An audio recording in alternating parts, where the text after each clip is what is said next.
warahmatullahi wabarakatuh. Perkenalkan, nama saya Ashifa Ruzukni. Saya biasa dipanggil Syifa atau Ashifa. Saya berasal dari Payakumbuh, Sumatera Barat. Saat ini saya adalah mahasiswa semester 4 jurusan manajemen Fakultas Ekonomi Universitas Negeri Padang.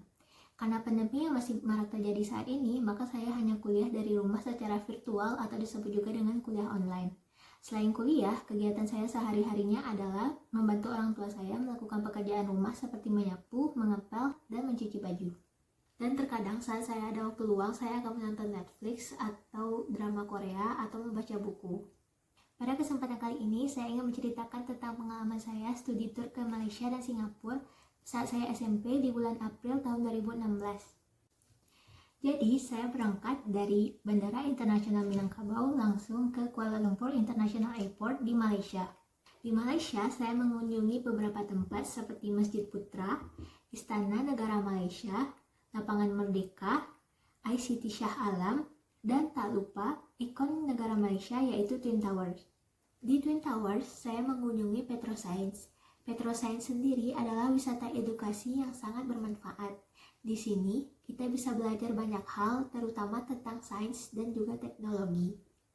Selain itu, di sini kita juga diberi kesempatan untuk melakukan beberapa percobaan sains seperti ini. Saya juga pergi mengunjungi sebuah sekolah bernama Sri Bintang Utara. Di situ, kami saling berbagi pengalaman dan cerita tentang bagaimana sistem sekolah di Indonesia dan di Malaysia. Dari kunjungan saya ke sekolah tersebut, akhirnya saya tahu bahwa ada beberapa perbedaan dalam jenjang pendidikan di Malaysia dengan di Indonesia. Di Malaysia, jenjang pendidikan dimulai dengan pendidikan prasekolah atau disebut juga dengan tadika. Sama halnya di Indonesia disebut dengan TK. Pendidikan prasekolah dimulai dari usia 4-6 tahun. Setelah itu, jenjang pendidikan di Malaysia dilanjutkan dengan pendidikan rendah.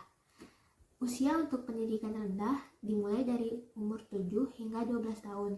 Kurun waktu untuk pendidikan rendah ditempuh selama 6 tahun. Setelah itu, dilanjutkan dengan pendidikan menengah. Pendidikan menengah ini ditempuh selama 5 tahun. Jika di Indonesia setelah menempuh sekolah menengah atas, kita akan langsung lanjut ke pendidikan perguruan tinggi. Maka bedanya di Malaysia ada namanya pendidikan pra-university. Pendidikan pra-university ini ditempuh selama 2 tahun. Selama 2 tahun ini kita mempersiapkan diri untuk masuk ke perguruan tinggi. Selain jenjang pendidikan yang agak berbeda, perbedaan lain yang saya temui adalah ke bahasa pengantar untuk setiap mata pelajaran. Jika di Indonesia kita hanya memakai bahasa Indonesia, selain sekolah internasional, di Malaysia, seluruh sekolah menggunakan bahasa pengantar bahasa Melayu dan bahasa Inggris. Itulah beberapa informasi yang saya dapatkan saat kunjungan saya ke sekolah tersebut. Selain itu, saya juga pergi ke Pulau Penang. Di Pulau Penang, saya pergi mengunjungi Bukit Bendera. Untuk mencapai Bukit Bendera ini, kita menggunakan kereta api yang jalurnya menanjak menaiki bukit. Dari Malaysia, saya melanjutkan perjalanan ke Singapura menggunakan bus. Perjalanan dari Malaysia ke Singapura dengan bus memakan waktu 1 hari 1 malam. Di Singapura, saya mengunjungi Sentosa Island dan juga Universal Studio. Di Universal Studio, saya menaiki beberapa wahana seperti Battlestar Galactic, Transformers The Ride, Jurassic Park, The Revenge of Mummy, dan lain sebagainya.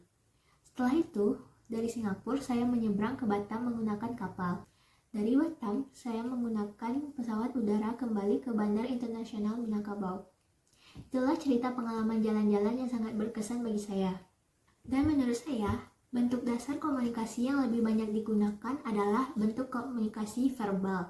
Apalagi di saat sekarang ini, di mana orang-orang lebih sering berkomunikasi secara tidak langsung atau melalui perantara seperti via telepon dan platform chat seperti WhatsApp, Telegram, dan Line. Saat kita melakukan komunikasi secara tidak langsung, contohnya saja saat bertukar pesan dengan teman kita melalui WhatsApp, kita tidak bisa melakukan komunikasi secara non-verbal seperti raut wajah dan ekspresi. Kita tidak bisa melihat raut wajah dan ekspresi teman kita dan begitu pula sebaliknya. Oleh karena itu, menurut saya, bentuk dasar komunikasi yang paling sering digunakan adalah bentuk dasar verbal. Karena bentuk dasar komunikasi secara nonverbal hanya bisa digunakan saat kita melakukan komunikasi secara langsung atau tatap muka. Sekian video dari saya. Thank you so much for watching and I hope you guys enjoy this video as much as I do. Assalamualaikum warahmatullahi wabarakatuh. Dadah.